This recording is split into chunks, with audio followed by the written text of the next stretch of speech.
اس لیے یہ ہماری جو تحریک ہے حقیقی آزادی کی تحریک، اس لیے اس کے اوپر سختیاں کی جا رہی ہیں، کیونکہ جو طاقتور اوپر ہیں یہ کوشش کر رہے ہیں،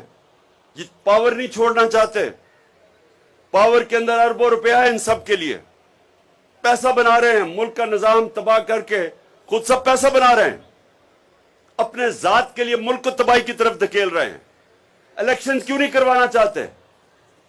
کیونکہ ان کو پتہ ہے کہ عوام کدھر کھڑی ہے، الیکشن ہوگا تو ان کا صفایا ہو جائے گا، تو جو آئین کہہ رہا ہے اس کے خلاف جا رہے ہیں،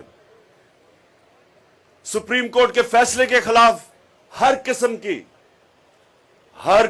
کی دھمکیاں دی جا رہی ہیں چیف جسٹس کو، سپریم کورٹ کو، صرف اپنی ذات کو بچانے کے لیے۔ دیکھیں نوجوانوں، یہ یاد رکھیں، جب ایک قوم اپنے آئین سے پیچھے ہٹتی ہے اور وہ قوم سپریم کورٹ کے فیصلے نہیں مانتی، اس کے بعد وہاں قانون ختم ہوتا ہے اور جنگل کا قانون آ جاتا ہے، طاقتور جو مرضی چاہے کرے، اور عام آدمی کو جب انصاف نہیں ملتا وہ معاشرے کا کوئی مستقبل نہیں ہے۔ تو آپ سمجھ جائیں کہ آپ اپنے اور اپنے بچوں کے مستقبل کی آج جنگ لڑ رہے ہیں،